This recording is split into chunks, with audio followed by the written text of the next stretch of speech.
इलाका किसी का हो धमाका चंदन का होगा। म्यूजिक बाय विकेश भोजपुरिया।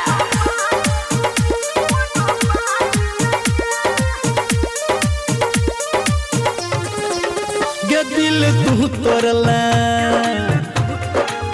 गे दिल तू तोड़ला, हम जाने छी तू देला हमारा साथ नहीं गे, कोनो बात नहीं गे, गे कोनो बात नहीं गे, दिल तू तोड़ला, गे दिल तू तोड़ला, हम जाने छी तू देला हमारा साथ नहीं गे, कोनो बात नहीं गे, गे कोनो बात नहीं गे।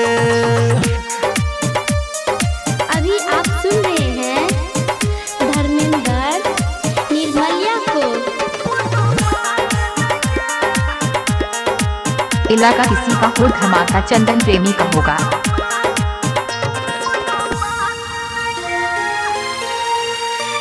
हम प्यार तोरा जब केलो नैन से नैन लड़े लागे, हम प्यार तोरा से जब केलो नैन से नैन लड़े लागे, बड़ सपना देखा के जान हमारा से नजर से नजर चोरे लागे, गे दुख हम सहलों,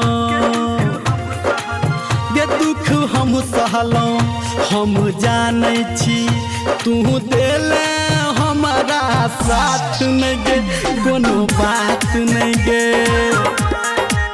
गे कोनो बात नहीं गे।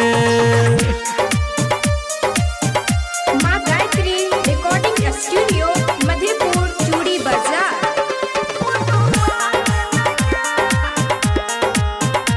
इलाका किसी का हो धमाका डीजे किस कुमार राज का होगा।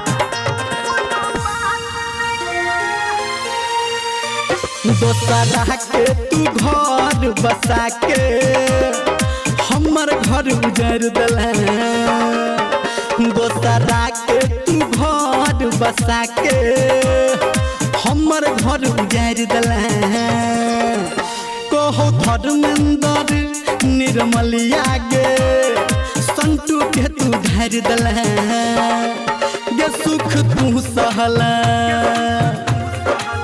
गे सुख तू सहला, हम जाने छी तू देला हमारा साथ नहीं गे, कोनो बात नहीं गे,